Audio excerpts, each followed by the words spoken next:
Bonjour à tous, merci à nouveau de vous être connectés.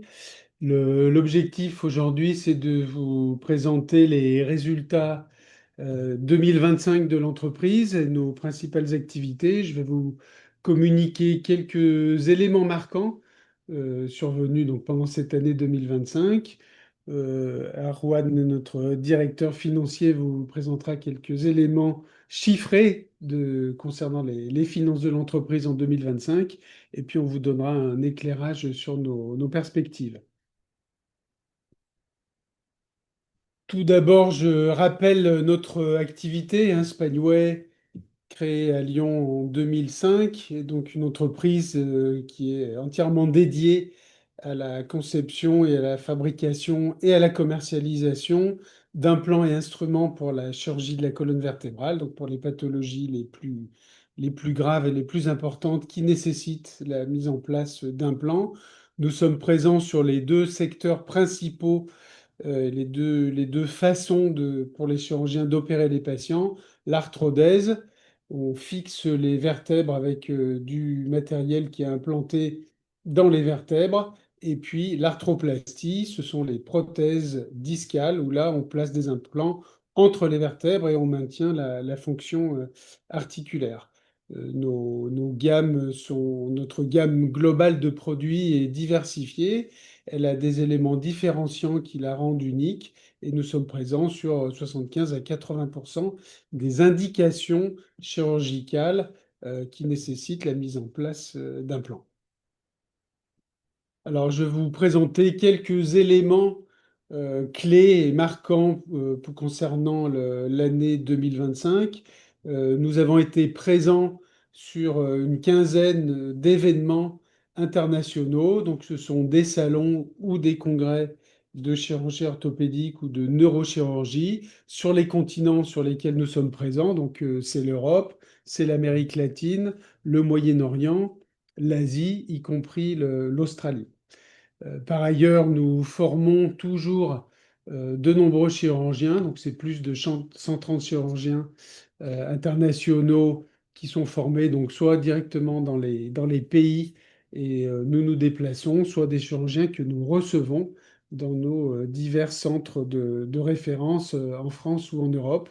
Et ça a été en 2025 d'une vingtaine de sessions de formation.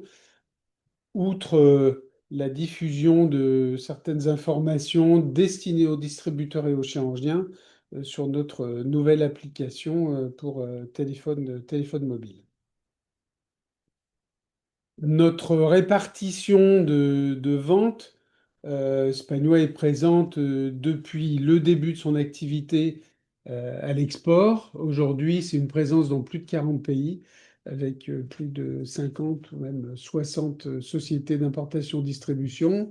À date, en 2025, c'est plus de 120 000 implants vendus. Ça veut dire plus de 100 000 patients qui portent des implants Spanway dans leur dos, avec cette gamme Spanway qui a évolué notamment en 2021, 2022, avec les acquisitions de nouveaux produits que nous sommes en train de déployer, et ce qui nous permet d'être plus attractifs qu'auparavant.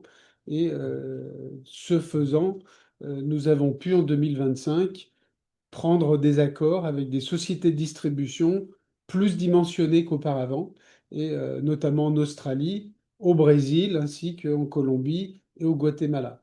Et cette évolution donc, de notre clientèle en termes d'importateurs, distributeurs internationaux, cette évolution est très importante pour Spanway et pour son avenir, puisque c'est du potentiel de commercialisation en plus. Voilà, alors on voit que sur le graphique, la répartition année après année fait une place plus large à la France et à l'Europe, ce qui est un facteur de stabilisation pour nous. Et on le voit avec les événements qui nous marquent actuellement au Moyen-Orient, qu'il est important pour une entreprise de pouvoir répartir son risque et en fait son activité le plus largement possible. Autre fait important pour l'entreprise, c'est la concrétisation d'un projet de longue date, puisque c'est à peu près 5 ans de travail pour parvenir à mettre en fonction une ligne de fabrication de nos prothèses discales, ESP.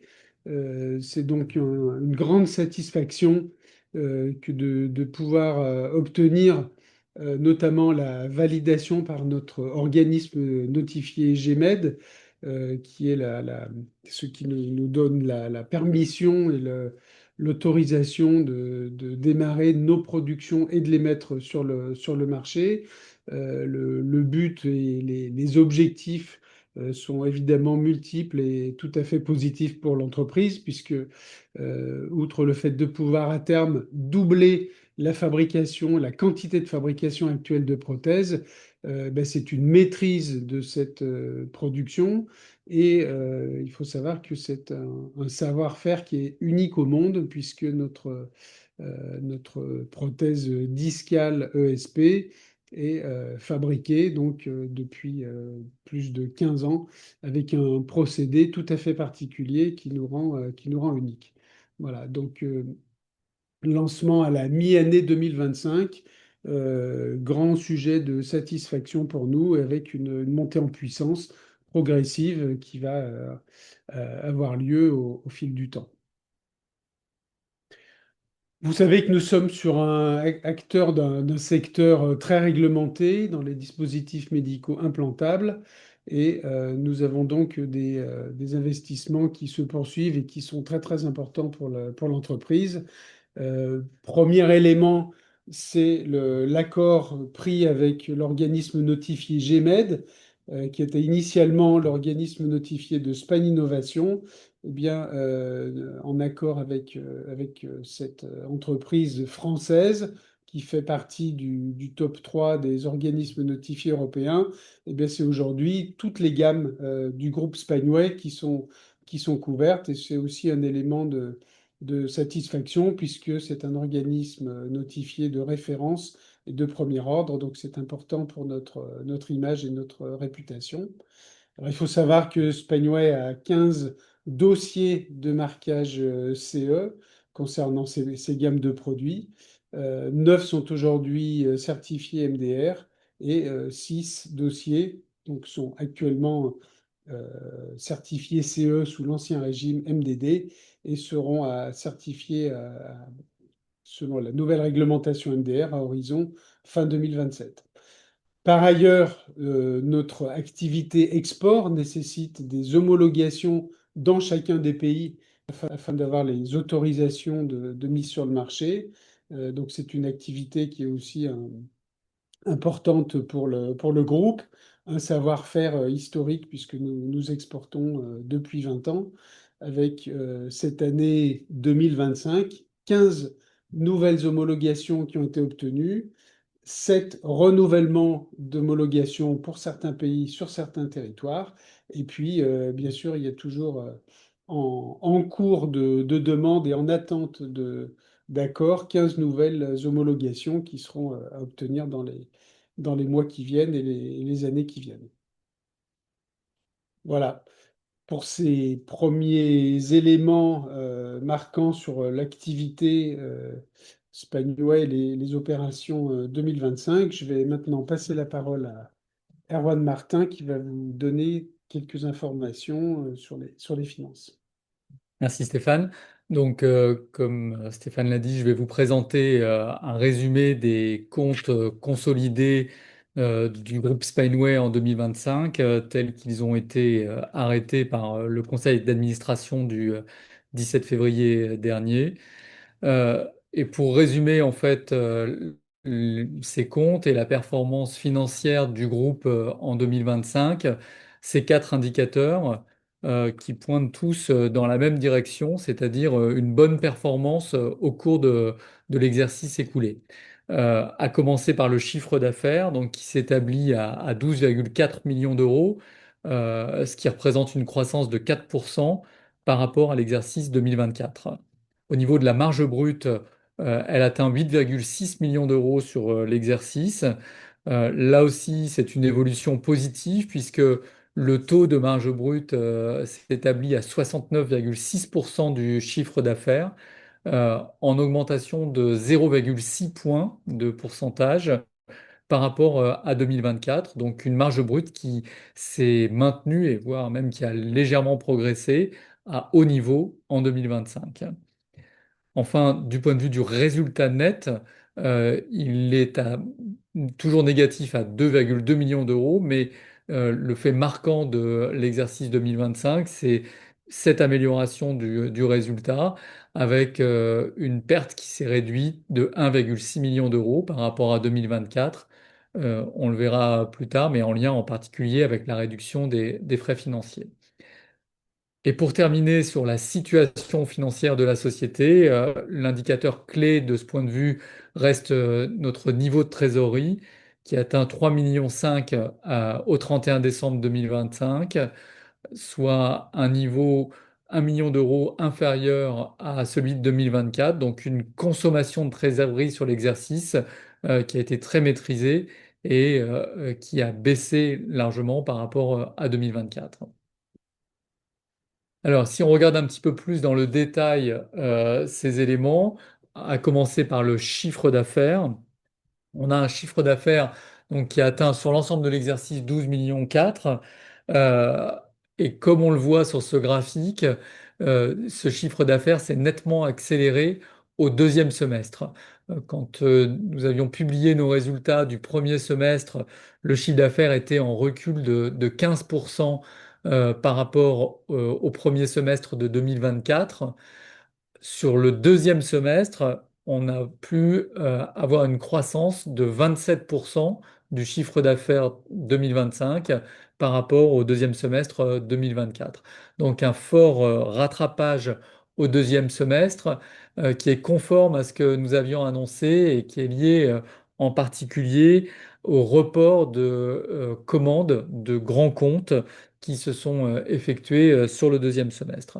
Cette croissance 2025, elle a été portée essentiellement par notre activité au grand export et puis comme les années précédentes, par la croissance des ventes des gammes premium, des gammes qui sont issues du rachat de la société Distimp. Du point de vue maintenant des résultats, comme je l'indiquais au début, ces résultats sont en amélioration. Donc, j'ai parlé du chiffre d'affaires et de la marge brute. Si on se concentre maintenant sur les coûts d'exploitation, les coûts nets d'exploitation, on peut voir qu'à 10,78 millions d'euros, ils s'établissent en fait en hausse de seulement 5% par rapport à 2024, ce qui témoigne d'une bonne maîtrise de notre exploitation. Et en particulier, quand on examine les charges externes et les charges de personnel, qui ensemble constituent nos coûts d'exploitation courants, eh bien, on voit qu'ils sont en hausse de seulement 2% par rapport à 2024, ce qui, encore une fois, témoigne d'une bonne maîtrise dans un contexte de croissance de l'activité. Plus bas dans le compte de résultat, comme je l'indiquais, le résultat financier marque une forte amélioration puisque les charges financières nettes s'établissent à 316 000 euros, 316 000 euros pardon, en 2025, alors que nous avions une perte nette financière de 2,4 millions d'euros en 2024. C'est bien sûr l'effet de la fin du contrat de financement en obligations convertibles avec Negma qui permet cette amélioration. À noter également qu'en 2025, nous avons du crédit impôt recherche et donc au total, un résultat net qui s'établit à moins 2,2 millions d'euros, donc une réduction de la perte nette à hauteur de 1,6 million d'euros. Donc un exercice qui se conclut par une amélioration générale des performances et en particulier du résultat net. Du point de vue de la situation financière, pour conclure cette présentation des résultats, euh, l'élément clé pour le groupe reste la trésorerie et la consommation de trésorerie. Comme je l'ai indiqué, elle a été très limitée sur l'exercice 2025. Le groupe termine avec une situation de trésorerie nette de 2 millions d'euros contre 2,7 millions d'euros en 2024. Et donc, c'est les résultats à la fois de la bonne maîtrise des coûts, la croissance et la bonne maîtrise des coûts que j'indiquais, et également d'un niveau d'endettement qui reste très limité. La dette au 31 décembre 2025, la dette financière s'établit à 1,5 million d'euros au regard de capitaux propres qui dépassent 23 millions d'euros. Donc, une situation financière qui s'est consolidée et qui nous permet, avec les résultats que j'ai décrits plus tôt, qui nous permet aussi de pouvoir prétendre à des financements plus classiques et que nous sommes en train de discuter avec nos partenaires bancaires, des financements qui vont être destinés principalement au financement de nos besoins en fonds de roulement en lien avec la croissance, c'est-à-dire les postes clients et les stocks.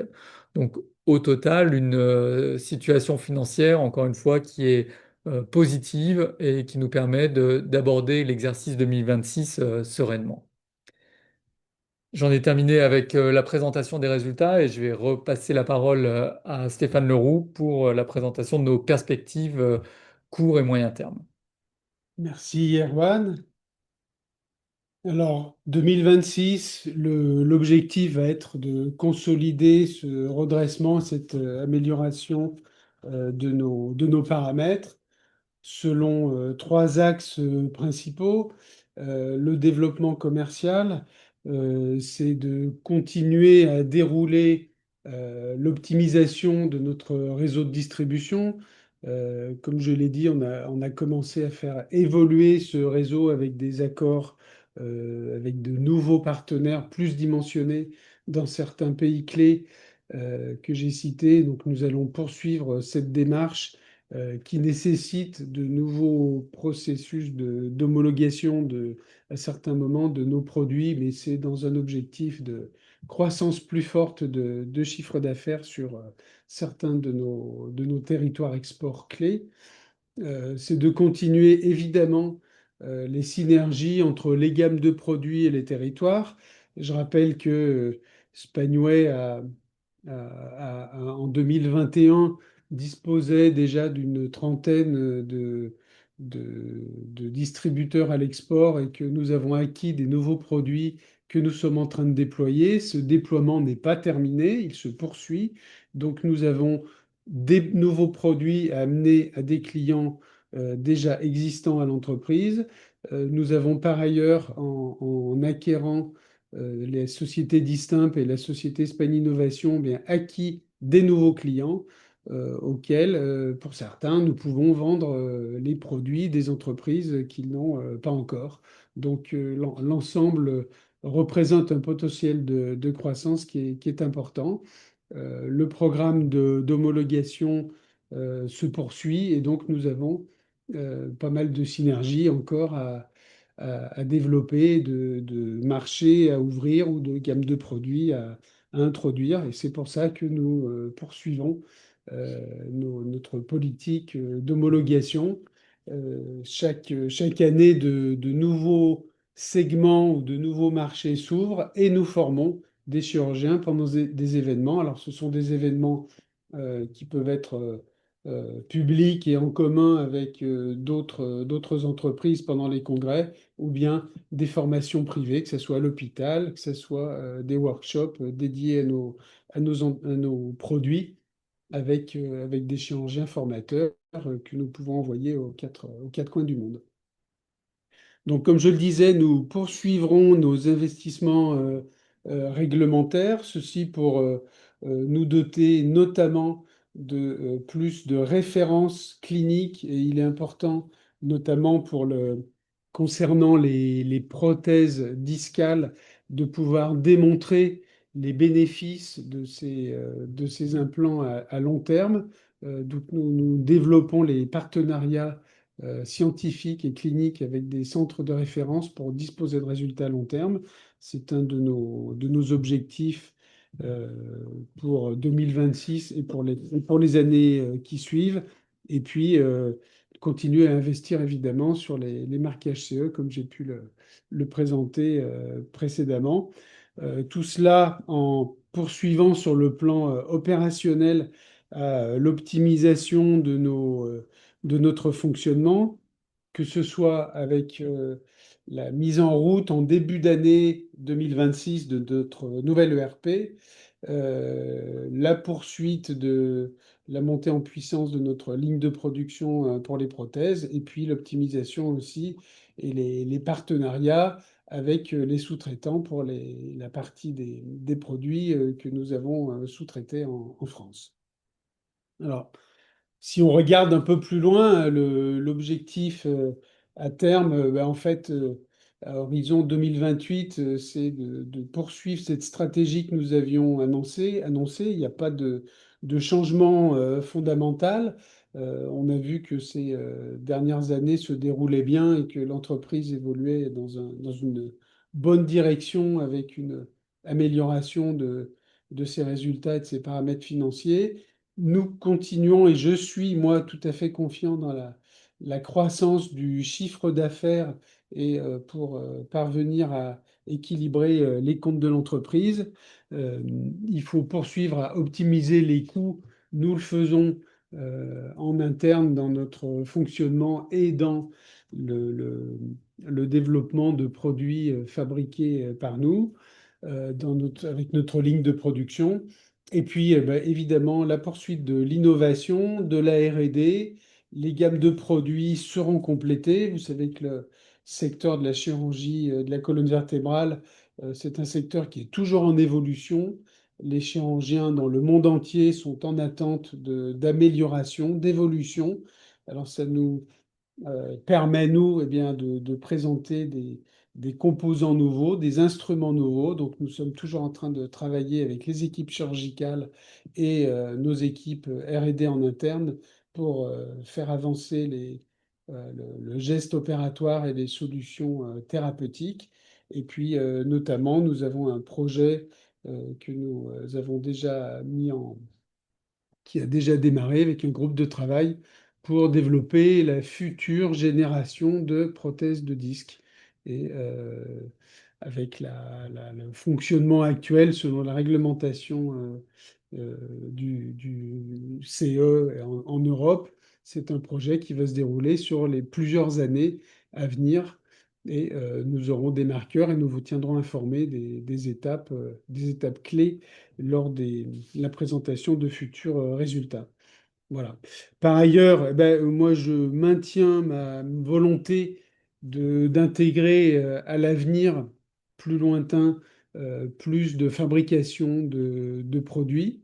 C'est une politique donc de croissance externe que j'ai mise en place en 2021 et je suis toujours en observation d'opportunités sur le marché, sur le secteur d'activité. Et puis, concernant les États-Unis, ben, nous travaillons et nous travaillerons au travers de travaux cliniques, au travers d'évolutions dans nos gammes de produits, à travailler notre accès au marché américain, qui reste une ambition du groupe. Voilà. Euh, Si je devais conclure sur la situation de l'entreprise aujourd'hui, elle dispose d'une gamme de produits tout à fait intéressante et performante. Sans rentrer dans les détails, nous avons des avantages produits concurrentiels qui sont très nets, même si la concurrence est importante. Et ça a été présenté de nombreuses fois dans le passé. Au plan international, nous avons une place tout à fait particulière avec nos gammes de produits. Nous nous appuyons sur un réseau international qui est une soixantaine de clients importateurs, distributeurs à l'étranger, une cinquantaine de clients en France, donc des positions qui sont aujourd'hui solides et qui nous permettent d'envisager sereinement le développement de l'entreprise à terme. Une maîtrise des coûts, comme vous pouvez le noter, qui se fait progressivement dans un contexte financier, une conjoncture économique qui ne sont pas simples. Notre situation s'améliore année après année, et puis un potentiel toujours important commercialement, et avec un objectif évidemment à fin 2027 que toutes nos gammes de produits disposent des marquages CE-MDR. C'est un élément qui est indispensable pour nous. Voilà, tous ces éléments nous permettent d'être confiants dans le projet et le développement de Spanway, de devenir un acteur majeur dans d'autres secteurs d'activité des implants de la colonne vertébrale. Voilà. Je vous remercie pour votre attention et nous sommes prêts à écouter vos questions si vous en avez et y répondre dans la mesure du possible. Merci pour cette présentation et effectivement, vous pouvez poser toutes vos questions en appuyant sur les Q et R, le petit point d'interrogation. On affiche et on répondra aux questions. On en a reçu déjà un monsieur qui vous remercie déjà pour l'invitation et les disponibilités pour présenter l'entreprise et qui a quelques questions, notamment déjà sur les produits, sur le volume et la part de marché que représente qu'a Spineway et qui sont les concurrents. Et comment vont vos concurrents, les concurrents de Spineway? Alors, c'est une question très générale. On pourrait donner des éléments, des informations pendant des heures sur ce sujet. Ce que je peux dire globalement, il y a deux types de concurrence selon les deux parties de nos gammes de produits. Sur la gamme Arthrodèse, qui sont les produits historiques de Spanway, les gammes aujourd'hui Montblanc, Twin Peaks, et puis les gammes de chez Distimp, Veos, Capor, Massive Box. C'est un secteur d'activité où il y a le plus comment dire, qui représente 90 à 95% du marché en valeur au plan mondial, c'est-à-dire c'est entre 11 et 12 milliards de dollars au plan mondial. Sur ce segment-là, il y a beaucoup de concurrents. Il y a beaucoup de concurrents depuis une trentaine d'années et nous nous en distinguons par la variété, la richesse de nos gammes, puisque aujourd'hui, outre les gammes Montblanc, Montblanc Miss, Montblanc 3D+, qui sont toutes utilisées en France et à l'international, nous avons également les gammes Veos, donc qui ont été acquises en 2021, sur lesquelles on a fait des gros travaux de R&D, d'optimisation, notamment sur l'instrumentation.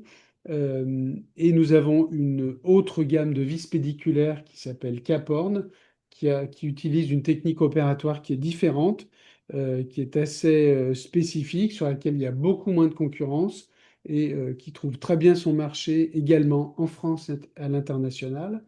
Donc, nous avons des caractères de différenciation qui nous permettent d'intéresser à la fois les chirurgiens en France en direct, puisqu'on travaille en direct en France. Et nos clients sont des établissements de soins et les utilisateurs des chirurgiens. Nos produits sont référencés dans près de différents organismes. On est en cours de référencement à la PHP à Paris euh, et auprès des hôpitaux de Marseille notamment. Nos produits sont référencés auprès des groupements de cliniques les plus importants tels que Ramsay et Elsan en France. Donc, ceci nous ouvre des portes et nous sommes en phase de croissance et d'implantation dans un plus grand nombre d'établissements de soins en France. Et puis, ces gammes intéressent les distributeurs à l'export par leur diversité, pardon. Ça, c'est pour la partie arthrodèse. Pour la partie arthroplastie, donc les prothèses de disque, alors il est vrai que ça représente un plus petit segment de marché, hein, on est sur 5 à 10% du marché, donc c'est peut-être à peu près 500, 600 millions de dollars au plan mondial. C'est difficile, il n'existe pas de statistiques officielles de valeur de marché, donc c'est toujours la moyenne de ce que nous donnent les études, les sociétés qui font des études de marché. Donc on sait que c'est à peu près 500-600 millions de dollars de chiffre d'affaires. Là, on est positionné sur ce marché-là avec les prothèses ESP. Donc c'est Span Innovation qui a été acquise en 2022. Là, on a un avantage énorme puisque nos produits sont de troisième génération, la dernière génération. Ils sont des composants polymères et c'est une prothèse qui a un principe mécanique viscoélastique qui amortit les chocs et les vibrations. C'est un produit qui est quasi unique sur son marché. Il y a d'autres prothèses viscoélastiques. Néanmoins, elles n'ont pas les mêmes propriétés que notre gamme ESP. Ce sont des produits dont nous maîtrisons la fabrication directement désormais. Et sur ce segment de marché, il y a beaucoup moins de concurrents. On compte, on va dire globalement au plan international, à peu près une dizaine de concurrents à peu près sérieux et raisonnables. En pratique, en France, c'est même beaucoup moins, puisqu'il s'agit de 5 concurrents. Et pour donner une vision sur les évolutions du marché, eh bien, on voit que certaines entreprises, notamment américaines, qui sont rebutées notamment par la réglementation européenne CE-MDR, dont vous m'entendez tellement souvent vous parler, eh bien, certaines entreprises américaines sont rebutées maintenant par les coûts et la difficulté d'obtenir ces labels et se retirent du marché français, de marché européen, ce qui nous donne des perspectives supplémentaires de développement commercial. Donc l'ensemble, si vous voulez, est plutôt favorable à l'avenir pour Spineway. Voilà, je m'arrêterai là. Je pense que cet éclairage devrait vous donner pas mal d'informations. D'ailleurs, on reste un peu sur les concurrents puisqu'on a eu une autre question d'une autre personne qui voulait savoir si Implanète était un gros concurrent de Spineway. Alors, un Planète est un concurrent, c'est pas un gros concurrent. On se retrouve en concurrence sur certaines gammes de produits, donc une partie de notre gamme Arthrodèse. Ils ne sont pas concurrents sur une autre partie des gammes vis pédiculaires postérieures. Ils ne sont pas directement concurrents de nos gammes cervicales à Box et puis pas du tout sur les prothèses de disque. Et le choix d'un planète, en fait, a été plutôt de se faire recapitaliser par un acteur chinois qui a pu trouver une opportunité de trouver une place sur le marché français en apportant ses propres produits d'arthrodèse. Voilà.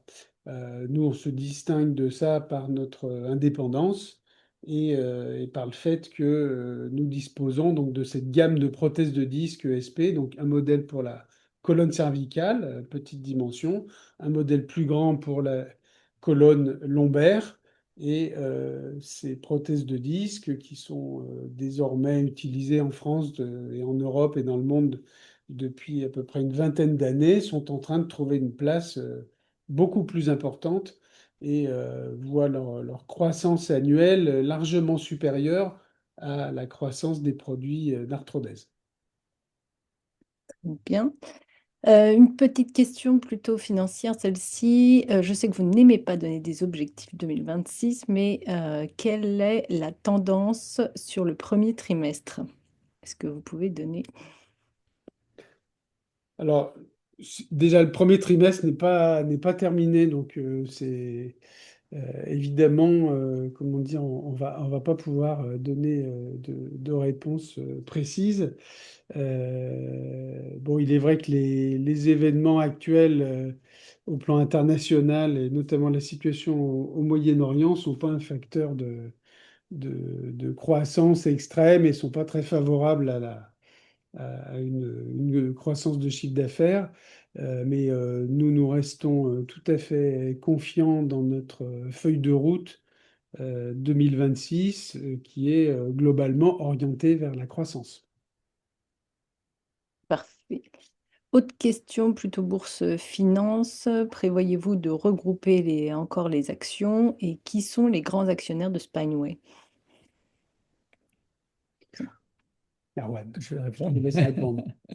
Euh, Aujourd'hui, l'actionnariat de Spineway, comme vous le savez, il est le résultat des modalités de financement qui ont été utilisées par le groupe ces dernières années, et donc il est très éclaté. Et il est constitué à 100% d'investisseurs individuels, en fait, d'actionnaires individuels et sans qu'il n'y ait de groupe de contrôle ou en tout cas de bloc de contrôle à l'intérieur de l'actionnariat.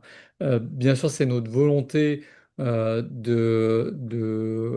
dirais, stabiliser le capital et en particulier d'avoir des actionnaires de référence qui nous permettent de nous accompagner dans nos projets et notre ambition de croissance. Mais aujourd'hui, l'actionnariat est vraiment constitué uniquement ou quasi uniquement d'actionnaires individuels. Nous n'avons pas de projet par ailleurs de regroupement d'actions à court terme. Très bien. Autre question, effectivement, sur la manière dont vous allez, puisque vous êtes vous perdez de l'argent, on a une question là-dessus. Comment comptez-vous financer vos développements à venir et votre croissance future? Je garde la main. Erwan, allez. Très bonne question. Euh, je pense que notre conviction, c'est que notre financement doit s'appuyer sur notre exploitation et sur le redressement de l'exploitation qui a été initiée depuis au moins 3 ans. Euh, le financement à court terme, comme je l'ai dit tout à l'heure, ne nous pose pas de problème. On dispose d'une trésorerie en début d'exercice qui, à 3,5 millions d'euros, nous permet de voir venir les choses sereinement. Par ailleurs, comme vous l'avez vu, nous avons réduit fortement la consommation de trésorerie de la société. Donc, notre objectif à court terme, c'est de poursuivre dans cette tendance et sur la base à la fois de notre croissance, de la croissance du chiffre d'affaires et de la maîtrise des coûts. Donc clairement, nous visons un autofinancement sur la base de cette amélioration de l'exploitation. Néanmoins, comme l'a dit Stéphane, nous avons des objectifs de croissance ambitieux, avec cet objectif de devenir un acteur majeur dans la chirurgie du rachis. Et donc, ces projets ambitieux vont devoir être financés. Aujourd'hui, les efforts qu'on a menés, le redressement et je dirais la consolidation des fondamentaux du groupe nous permettent d'accéder à des financements bancaires plus classiques, plus traditionnels, auxquels nous n'avions pas accès dans les années précédentes. Et comme je le mentionnais plus tôt, il s'agit en particulier pour nous de pouvoir financer l'augmentation des stocks et du post-client qui accompagne notre croissance. Donc, nous discutons aujourd'hui avec nos partenaires bancaires et on a bon espoir de conclure ce type de financement au cours de 2026.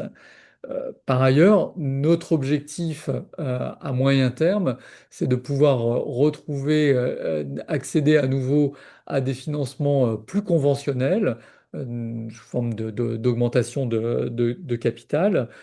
Quand je dis plus conventionnel, c'est-à-dire en particulier auprès de partenaires, de fonds d'investissement qui auront la capacité de nous accompagner à plus long terme et à moindre coût, en tout cas à un coût de financement optimisé. Donc aujourd'hui, je dirais la priorité est sur l'amélioration continuer l'amélioration de l'exploitation, nous permettre d'accéder à des financements conventionnels bancaires et à terme de revenir vers le marché. Merci beaucoup. Une question maintenant sur les produits pour savoir est-ce que vous intégrez de l'IA dans vos produits ou est-ce que vous utilisez l'IA? Alors, aujourd'hui, on n'utilise pas d'IA dans nos produits. On n'a pas de, comment dire, de produits ou de services directement numériques, digital ou informatisés. On est en train d'étudier dans l'entreprise l'utilisation d'outils IA pour trouver des économies de fonctionnement, une optimisation de fonctionnement. Moi, je n'attends pas de l'IA qu'elle nous aide pour prendre des décisions, mais qu'elle nous amène une richesse d'informations horizontales pour connaître plus et plus rapidement et plus efficacement les données et les paramètres de tel ou tel sujet.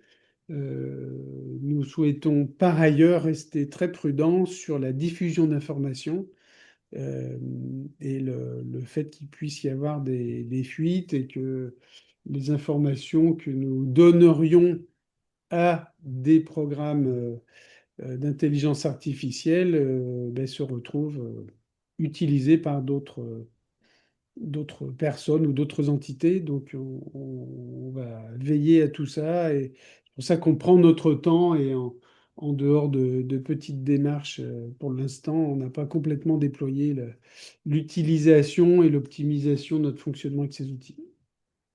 Merci. Une question maintenant sur l'outil de production à La Rochelle aussi, pour savoir quels sont les bénéfices enregistrés sur le dernier trimestre avec la mise en route de cette ligne, notamment en termes de rentabilité. Est-ce qu'on a déjà des premiers éléments? Alors, dans notre secteur d'activité, on est prudent et on n'a pas encore exploité tout le potentiel sur le plan optimisation de coûts. Moi, mon premier objectif, c'est la sécurité. Donc, il y a une bonne partie des fabrications, des lots qui ont été fabriqués jusqu'à présent, qui ont été utilisés pour faire des tests, parce que c'est une nouvelle unité de production par rapport à l'unité historique qui tourne depuis avant 2010, hein, qui a commencé en 2004 et les premières commercialisations avaient eu lieu en 2007. Donc on y va doucement, prudemment. Alors effectivement, il y a des objectifs économiques. Donc pour moi, les premiers objectifs, c'est la sécurité, c'est la maîtrise du procédé de fabrication de bout en bout. Ça ne veut pas dire qu'on fabrique aujourd'hui dans cette unité tout sur la prothèse, hein. Il y a de la métallurgie, il y a des plateaux en titane et on n'usine pas encore le titane chez Spanway. Donc une partie est encore sous-traitée. Euh, mais il est vrai que c'est par la montée en cadence que nous pourrons vraiment réaliser des économies qui seront non négligeables sur le coût de production donc de la prothèse. On va faire ça dans un double objectif, c'est-à-dire que améliorer notre rentabilité, c'est un point. Il faut savoir que même si la concurrence est moins importante que sur les autres segments de notre secteur d'activité, l'évolution des prix de vente dans les hôpitaux est plutôt à la baisse. Et en fait, d'avoir un coût de production plus compétitif va nous permettre d'aborder certains marchés de façon plus compétitive. Donc, on va trouver un second bénéfice à cette fabrication, c'est de pouvoir, à certains moments, s'ajuster et avoir des tarifs plus concurrentiels, plus compétitifs. Parfait. On a une autre question sur, pareil, sur le taux de croissance. Donc, votre taux de croissance a été de 4% en 2025. Peut-on espérer un taux plus conquérant pour 2026? Alors, oui, moi, comment dire, il y a une réponse. Ma réponse personnelle, si vous voulez, c'est que, effectivement, 4%, c'est pas une satisfaction majeure en ce qui me concerne. J'attends de notre entreprise une croissance beaucoup plus importante. Euh, voilà. Malheureusement, nous sommes dépendants de pas mal de paramètres externes. On ne fait pas uniquement ce qu'on veut. Donc la croissance a été quand même présente en 2025 dans un contexte qui n'a pas été simple. Euh, J'aimerais qu'on se retourne vers le passé, en fait, et qu'on regarde le chiffre d'affaires de Spanway depuis 2021. En fait, on a multiplié le chiffre d'affaires par 3 depuis 2021. Alors, il y a eu des croissances externes, hein, donc on ne se leurre pas non plus sur notre performance, mais néanmoins, on attend évidemment à l'avenir des taux de croissance supérieurs à ce qu'on a eu. Oui. Oui. On a une question pour savoir où en est le litige avec Stratego. Vous Alors, avez- c'est un litige qui est en cours. On l'a communiqué, on a eu une réponse en fait négative de notre action intentée aux États-Unis. Et donc, nous poursuivons notre action avec une intention d'aller porter notre demande auprès de tribunaux en dehors des États-Unis. Et voilà, je ne peux pas en dire plus. Évidemment, cette démarche est ultra confidentielle, mais nous poursuivons. Très bien. Du coup, je regarde si j'en ai loupé quelques-unes. Tac, tac. Quelles actions comptez-vous mettre en place pour augmenter la visibilité de Spineway dans les années à venir? Notre visibilité, elle est à différents niveaux. Jusqu'à présent, nous n'avons jamais souhaité nous présenter auprès des patients, auprès de la population générale. On est conscient de la dimension de notre entreprise. Et je pense que ça serait de la communication pure et c'est pas notre objectif. Ça peut pas être notre objectif aujourd'hui. Notre visibilité, elle passe bah, évidemment par les réseaux sociaux parce qu'aujourd'hui c'est absolument incontournable. Donc nous avons de plus en plus de vues sur tous nos outils et via tout le parcours digital que les visiteurs peuvent emprunter. Euh, Elle se fait aussi via la promotion de nos produits, la formation auprès des chirurgiens. Ça se fait aussi par la nature des résultats cliniques et la satisfaction des clients chirurgiens de par le monde. Et on le mesure ça pendant les congrès. L'originalité de nos gammes de produits nous apporte aussi une réputation plus importante et notamment la présence de prothèses discales dans notre gamme de produits, c'est quelque chose qui est très important. Ça nous, comment dire, ça nous attire à la fois des candidats, des prospects commerciaux, importateurs, distributeurs à l'étranger, et puis ça nous rend plus connus de la part des chirurgiens. On le mesure en France, on le mesure aussi en Europe, pas assez, mais on va continuer à se développer. Et je dirais en dernier lieu, le développement de communication scientifique et à l'avenir la publication d'articles donnant des résultats cliniques à long terme, notamment sur la prothèse. Et ce sont des éléments qui nous rendront beaucoup plus visibles. Voilà, mais on y travaille aussi. Bien, merci. Et on a aussi encore une question pour savoir quel est le point mort de la société, quand comptez-vous atteindre l'équilibre? C'est un objectif à moyen terme que nous poursuivons, dans lequel j'ai tout à fait confiance. On a montré la validité de notre modèle économique. Ça a été démontré depuis de nombreuses années. Effectivement, on n'a pas encore atteint le point mort. On n'a pas, comment dire, couvert l'ensemble de nos dépenses. Et on a été plutôt stratégique depuis 2021 avec la refonte de notre gamme de produits, justement pour monter en gamme et avoir des produits premium. Euh, Ça a été des investissements qui ont été très importants et je dois remercier les actionnaires qui nous ont soutenus au travers et au-delà de l'utilisation de moyens de financement court terme qui sont pas satisfaisants en soi. Et on a vu l'impact sur la valeur de l'action, mais c'est bien l'ensemble des actionnaires qui nous a permis de réaliser ça depuis 2021.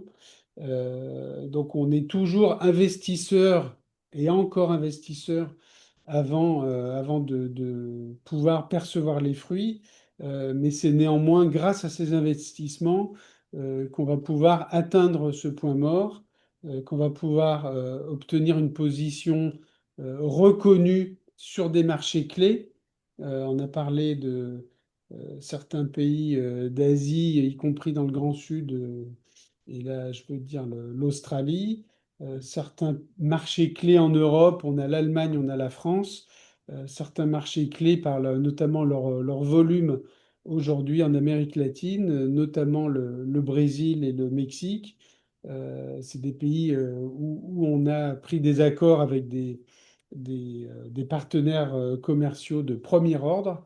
Je disais précédemment que certaines sociétés américaines se retirent de certains marchés et en fait ça crée de façon très rapide et un besoin chez certains acteurs qui pouvaient générer un fort chiffre d'affaires et ça peut être tout à fait bénéfique pour l'entreprise. Voilà, je ne peux pas en dire plus, mais et comme on ne donne pas de prévision euh, à, à court ou moyen terme en chiffré, ce que vous pouvez aisément comprendre, puisqu'on est sur des marchés en fait où c'est une utilisation quotidienne de la part des chirurgiens. Ce sont des entreprises à l'international qui servent, qui réapprovisionnent les kits, les containers qui sont déposés dans les hôpitaux et les cliniques.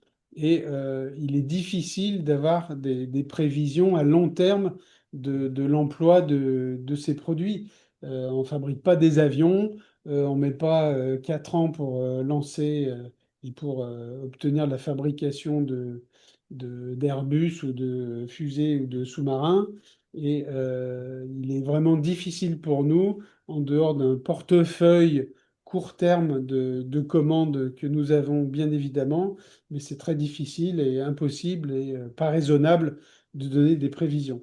Donc le passé nous montre, le passé de ces dernières 3 années, notamment écoulées, nous a montré l'acquisition de chiffre d'affaires et la croissance de chiffre d'affaires qu'on a pu faire, l'ouverture de nouveaux marchés, la confirmation de synergie auprès de clients doivent nous conduire à plus de croissance et une atteinte à moyen terme de notre point mort.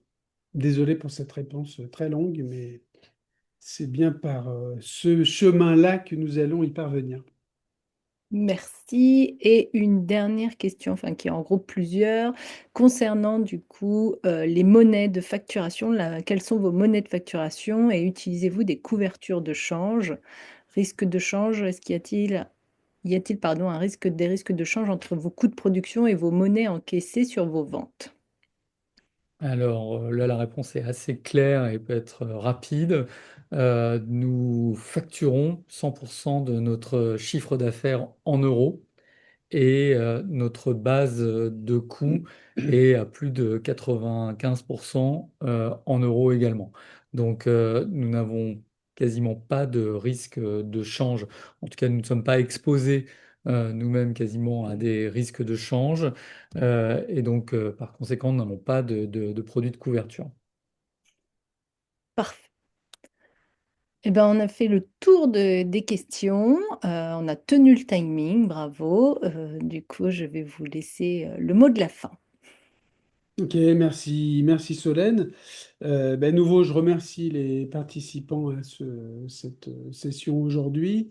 J'ai pas pour habitude de commenter le cours de la bourse, néanmoins, on a vu que l'action Spanway s'était appréciée au cours de l'année 2025, dès lors que nous n'avions plus eu recours à des moyens de financement dilutifs.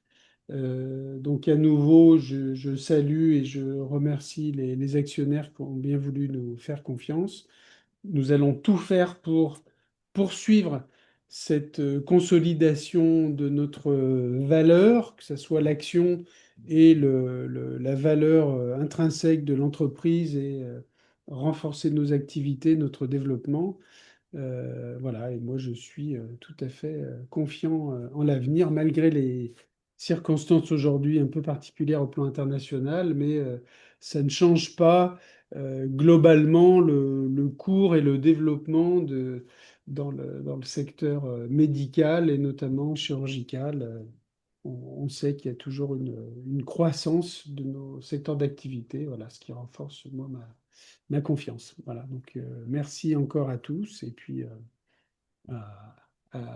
rendez-vous lors d'une prochaine session d'information.